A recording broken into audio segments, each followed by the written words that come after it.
Hola a todos de nuevo, estamos en el aire y pues planteando el debate de la parte del segundo bloque, experiencia Kanban desde la empresa. Y bueno, mientras recuperamos a Alberto, que por alguna razón se ha desconectado, voy lanzando la primera pregunta que me gustaría hacer a Santiago y a Natalia, dado que este bloque tiene que ver con las experiencias de la empresa. Nos han puesto muchas cifras, lo cual ha sido muy llamativo porque si os habéis fijado no han sido cifras menores, es decir, en ambos casos la experiencia de Kanban, y a mí alguna vez, y el propio David Anderson, una vez que pudimos charlar, me decía que es que a veces la gente no se cree Kanban cuando hablas de las cifras tan buenas que se pueden llegar a alcanzar. Entonces, bueno, hemos hablado de estas cifras tan buenas, pero a mí me gustaría ahondar en las dificultades que habéis encontrado en el camino. Es decir, habéis tenido una pandemia, bueno, la hemos tenido todos, ha habido una pandemia de por medio. Santiago hablaba antes del dolor. ¿Podéis andar un poco en esto mientras yo busco a Alberto? Alberto, no te preocupes que ya te recupero. Si podéis, sí, Natalia, podéis comentar. adelante. Bueno, sí, a ver, hablando de dolores, ¿verdad? Que a nosotros como negocio en sí, la pandemia, por supuesto que nos afectó volúmenes de venta y demás, pero bueno, desde nuestra organización de TI, ¿no? Desde el Digital Center, para EMEA, para nosotros el principal dolor fue la pérdida de visibilidad, o sea, todo lo que habíamos ganado en visualización, ¿no? O sea, tú piensas que durante la segunda mitad del 2019, o sea, creo que no lo dije durante la presentación, pero bueno, el departamento es un departamento de más de 100 personas, tenemos 14 equipos y tú piensas que habíamos movilizado a los 14 equipos y teníamos tableros, bueno, toda la oficina empapelada, ¿no? Como, bueno, la foto que compartía Alberto en su presentación, pues la nuestra era igual, pero en cada rincón de la oficina había tableros por todos lados, ¿no? Entonces, de un día para otro, porque además fue así, nos fuimos todos a casa y claro, o sea, todo eso que habíamos ganado en visualización lo perdimos, pero, o sea, lo perdimos y hubo equipos que si bien empezamos a evaluar herramientas digitales, ¿no? Para colaborar online, pues no teníamos una herramienta corporativa. Entonces, algunos equipos trabajaban con unas, otros trabajaban con otras, otros tiraron directamente de Excel y otros directamente ni siquiera eso. O sea, tenían sus dailies, mantuvieron los feedback loops, pero a ciegas. Entonces, eso sí que fue un punto de dolor muy importante y que, bueno, costó bastante salir de ahí porque claro, mientras la fase de transición hasta que finalmente nos decantamos por una herramienta común para luego poder, bueno, tener generar mayor nivel de colaboración entre los equipos, porque hay muchas dependencias, ¿no? Entre nuestros equipos del mismo departamento. Bueno, eso tardó bastante tiempo, ¿no? Hasta que, no, o sea, no fue algo que pudimos hacer porque no estábamos preparados realmente. Habíamos empezado a evaluar, pero bueno, estábamos muy verdes. Así que eso llevó bastante tiempo, conseguimos tomar la decisión a finales casi, bueno, en el último trimestre del 2020 y la implementación de la herramienta llegó a principios de este año. O sea que mientras tanto fue un punto de dolor muy importante para nosotros. Oye, y una pregunta para todos. Ahora que os habéis acostumbrado, entiendo, todos, o nos hemos acostumbrado, yo también, a dejarlo analógico por los tableros, ¿qué hemos ganado y qué hemos perdido con todo esto? Bueno, para dar contexto y también responder tu pregunta anterior, nosotros somos una pyme catalana, una empresa familiar de de una persona que tiene el accionariado. Somos 150 personas. Y claro, somos una empresa que lucha en un hub tecnológico que es Barcelona y entramos en una crisis en la cual nuestros sectores son los que más se vieron afectados. Entonces, la apuesta de la compañía fue, vamos a salir reforzados de la crisis, manteniendo la mayor cantidad de empleo posible. Claro, ¿qué es lo que pasa? Que empezó cuando yo me tomé unas cervezas delante de la oficina el viernes 13 de marzo del 2020 y decíamos, bueno, de aquí 15 días ya nos volvemos a ver, abrazos. Y claro, empezaba a pasar el tiempo, las semanas, meses, hablábamos con el sector, se iba alargando, se fue alargando. Y esa gestión de las personas ante la incertidumbre de estar en una empresa que está apostando por salir, pero que al fin y al cabo el día a día te va comiendo moralmente, anímicamente, yo creo que eso ha sido lo más complicado. Porque más allá de Kanban o de metodologías, la gestión de las personas ante tanta incertidumbre.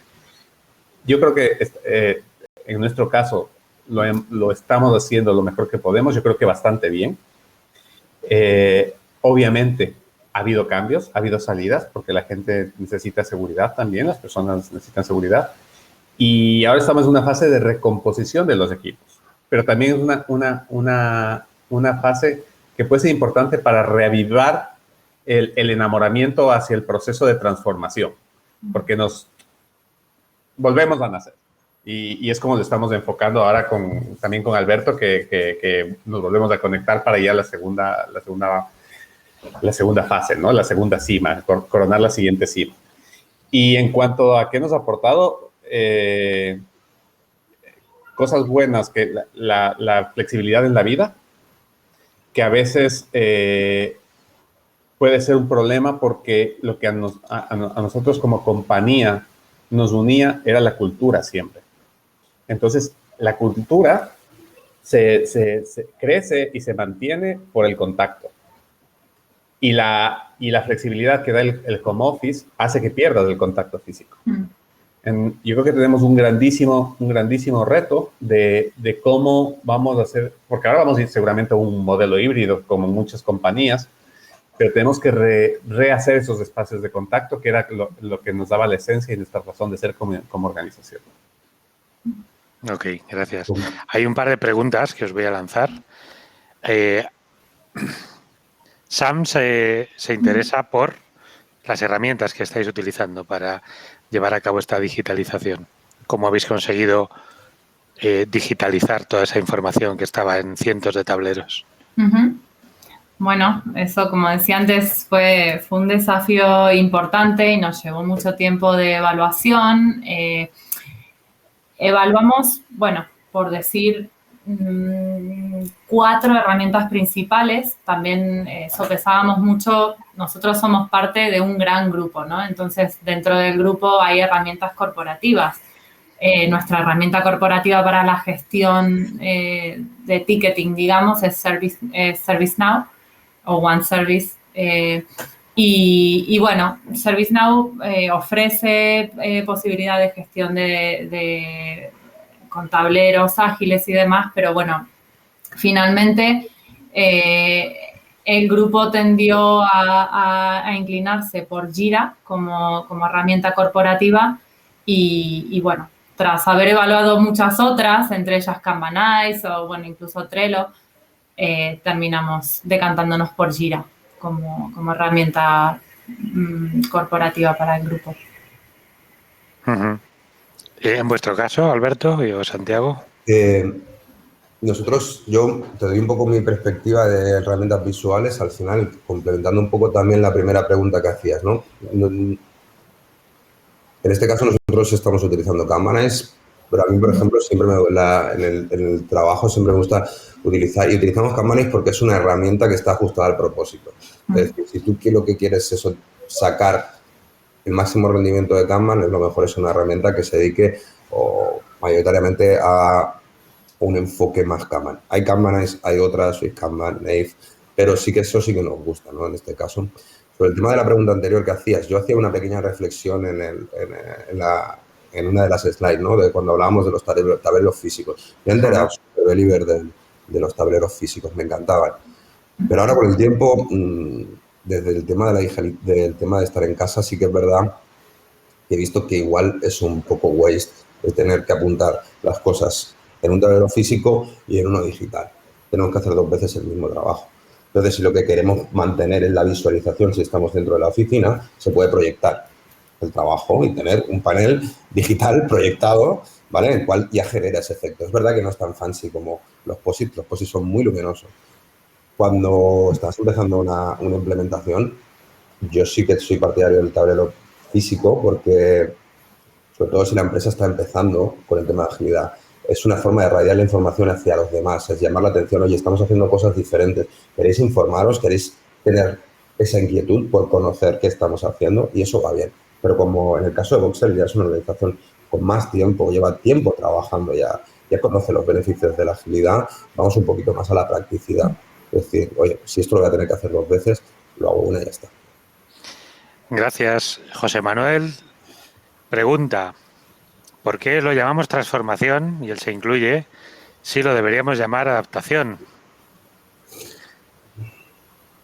Porque al final habéis contado experiencias, bueno, incluso acentuadas, ¿no?, con la pandemia, y lo que habéis hecho ha sido adaptaros.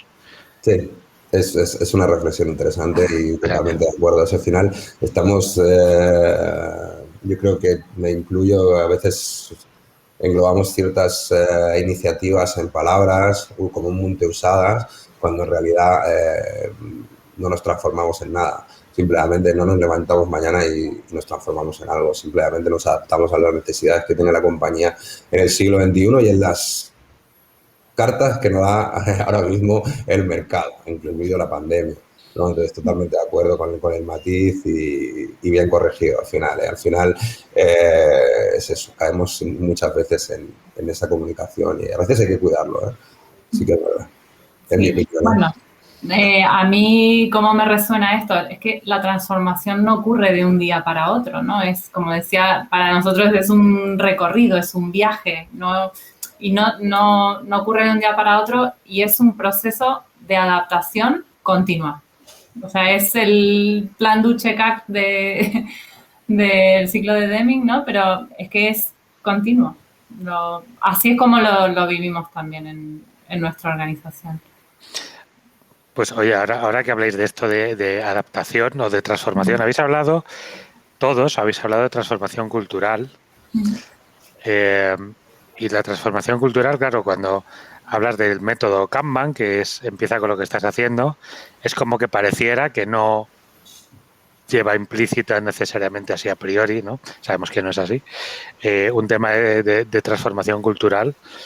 Ya que esto es un evento de Kanban, ¿cómo, bueno, y habéis tenido una experiencia en vuestras empresas, ¿cómo creéis que hubiera sido un enfoque más prescriptivo, con quizá algún otro marco que hubiera implicado algún rol? Desde el punto de vista de la transformación, las dificultades, ¿cómo os habéis sentido con Kanban? Entiendo que tenéis resultados buenos, así que muy mal no os ha podido ir, pero contadme. Bueno, pues... bueno. Sí, no. En el caso de Voxel hay que entender que nosotros somos, como lo decía en la presentación, nosotros somos una empresa que basa todo su accionar en los valores. Uh-huh. Nosotros empezamos el proceso de transformación antes de entrar en Kanban, sino en el mundo, hacia el mundo o hacia el agilismo hace 3 años y medio. Pero antes de eso, hace 5, habíamos establecido muy bien los valores y la cultura corporativa. Eso fue una capa, un layer que te permite accionar cosas. Es decir, si tú tienes claro que estás enfocado en las personas, en el empoderamiento, en tener estructuras planas, en el valor, la entrega de valor, y tú empiezas a hacer un proceso de transformación con esta parte ya trabajada, todo se te facilita mucho más. porque tú asocias tus valores a lo que estás haciendo durante la transformación, el proceso de adaptación. Entonces, de hecho, como decía Alberto, ¿no? Llevamos muchos años trabajando ya con Scrum en los equipos de desarrollo. Hemos hecho un proceso muy, muy interesante en cuanto a la incorporación de la metodología y el mindset, pero siempre sobre la capa y el layer de la cultura corporativa enfocada en las personas. No sé, Alberto, si quieres complementar algo más en relación a esto. Sobre esta parte, creo que es de la perspectiva totalmente de Voxel que puede dar esta visión de la compañía, pero estoy totalmente de acuerdo que complementando lo que dice Santiago, en Voxel los valores es algo que está muy latente y la mayoría de decisiones siempre se machean con los valores, ¿no? Esto encaja dentro de nuestros valores. Yo creo que eso es un gran acierto que tuvo Voxel a la hora de iniciar el camino a la búsqueda hacia nuevos horizontes, a qué querían ser en los próximos años, y eso creo que fue un gran acierto, ¿no? Empezar por ahí, por el tema de los valores. Hablar del tema de que en Kanban no empezamos por donde estamos, pero a nivel de proceso, ¿vale? A nivel de procesos y quizá a nivel de errores. El tema de las personas es una cosa que viene complementaria y que hay que trabajar. Sí. Yo siempre me gusta trabajar en dos frentes. Un frente operacional, donde trabajamos las operaciones, procesos, toda la parte del método de trabajo, y un enfoque donde trabajamos la parte de mindset, cultura, personas, ¿vale? Y todo no va en el mismo paquete, ni siquiera en mi caso lo hago con las mismas, no lo hago yo mismo. Trabajo en dos áreas con dos personas diferentes, en equipo, y creo que eso me funciona bastante bien, pero hay que tenerlo en claro. Decía Natalia antes, ¿no? Ponemos los win limits, todos estamos de acuerdo de que dejar de empezar es genial y que nos va a dar un montón de beneficios a la organización, al equipo, etc., pero luego a la hora de la verdad no lo hacemos. Eso es algo que no puedo decir no, ¿no? El decir no nos cuesta mucho, lo que comentábamos, ¿no? Pensar que todo el mundo tiene que estar trabajando siempre y focalizarse en que el trabajo es el que tiene que estar moviéndose siempre, es algo que cuesta, aparte de las personas, aspiraciones, etc., ¿no? Entonces, sí que es importante bajo mi criterio. Natalia, en tu caso, con bueno, empresas mucho más grandes... Dime. No, que en tu caso, está aquí, a mí me gusta mucho este debate porque confrontamos dos empresas de tamaños diferentes y de sectores diferentes. Así que, ¿cómo fue esto en tu caso? Bueno, preguntabas, ¿no? O sea, ¿cómo hubiera sido con un modelo más prescriptivo? Bueno, pues, un modelo más prescriptivo ya desde el principio plantea mucha más resistencia al cambio, ¿no? O sea, cuesta más o es más difícil amoldarlo a la realidad del día a día, ¿no? De la organización, del trabajo que hacemos. O sea, si queremos, por eso empieza con lo que tienes ahora y evoluciona de manera incremental, ¿no? O evoluciona poco a poco, es algo que es más fácil de comprar, ¿no? O sea, el famoso buy-in, ¿no? De la organización y de las personas. Y bueno, por eso nosotros también lo abordamos desde el punto de vista, bueno, de la co-creación y de evaluar constantemente tanto proceso como resultados, ¿no? Las métricas en ciclos continuos y cada tanto hacer paraditas técnicas, ¿no? Y revisar cómo vamos, reconducimos y seguimos. Y así. ¿Y cómo habéis llevado dos clásicos que habéis mencionado? Una frase que se mencionó al principio que me hizo mucha gracia, el de tengo no sé cuántas tareas, me parecen pocas, ¿no? Ese es un clásico, ¿no? El orientarnos a hacer mucho, a que parezca que todo el mundo está así, está muy agobiado haciendo cosas. Y eso junto con la dificultad de poner el whip limit, ¿no? Yo creo que son dos clásicos. ¿Cómo de difícil habéis encontrado luchar contra esto?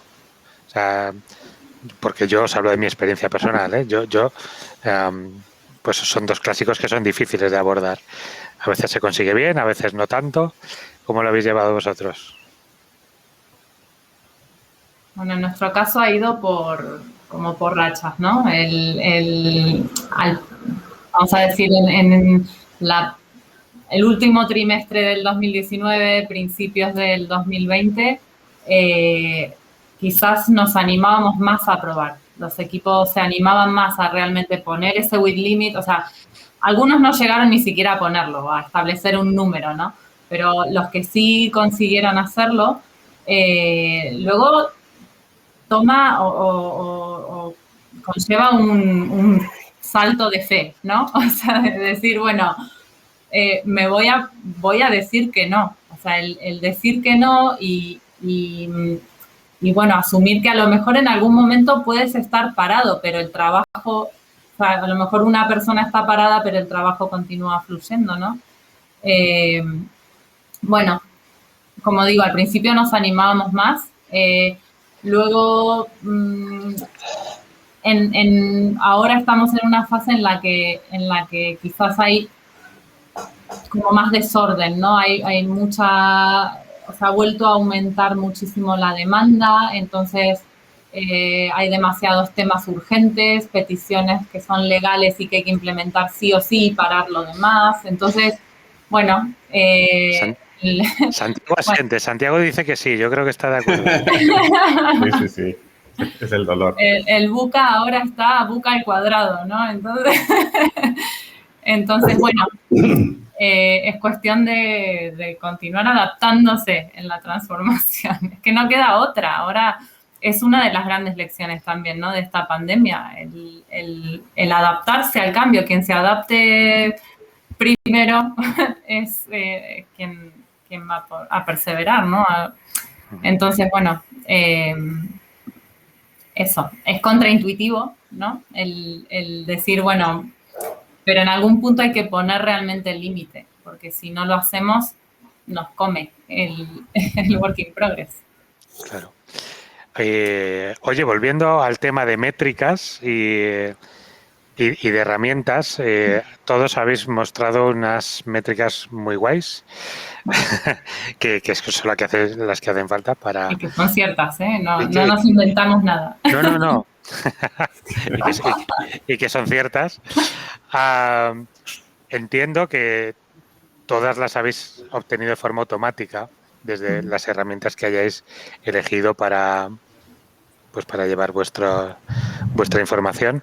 La pregunta es, ¿antes de la pandemia también teníais esta información así de guay? Sí, en nuestro caso sí. Bueno, con mucho trabajo cocina en Excel, básicamente. Bajar la información en nuestro caso, bueno, al tener ServiceNow, mucha de la información podíamos obtenerla de ahí, ¿vale? De la gestión de los tickets. Pero por otro lado sí que, bueno, al final lleva disciplina, ¿no? Y los equipos registrando los tiempos, bueno, los cambios de fecha, ¿no? Y de estado. Entonces, bueno, eso es una solución que se puede aplicar durante un periodo corto para poder, bueno, corto a lo mejor son 3 meses, 4 meses, 6 meses, ¿no? Pero quiero decir, no plantearse eso como una solución para siempre, porque no... Es que no hay equipo que aguante y que tenga semejante, porque al final eso se convierte en una sobrecarga también, ¿no? Lo que pasa es que sí que es necesario el tener un periodo de observación suficiente para poder tomar decisiones que valgan la pena, ¿no? Sí, es que antes que Alberto mencionaba el rework, pues esto también podría serlo, ¿no? Claro. Si me permites, José Antonio, sí, quiero complementar que nosotros no hemos trabajado en la eficiencia del flujo por lo que habíamos comentado, ¿no? Llegó Alberto, se encontró con unos Excels en los cuales había unas métricas y en los cuales estableció un baseline. Eso volcamos a una herramienta, obtuvimos una primera puesta en marcha y luego vino la pandemia y empezamos a hacer mejora continua de lo evidente. Pero el flujo es que no podíamos limitar el WIP porque no sabíamos que se iba a activar o se iba a desactivar. Entonces íbamos a tener...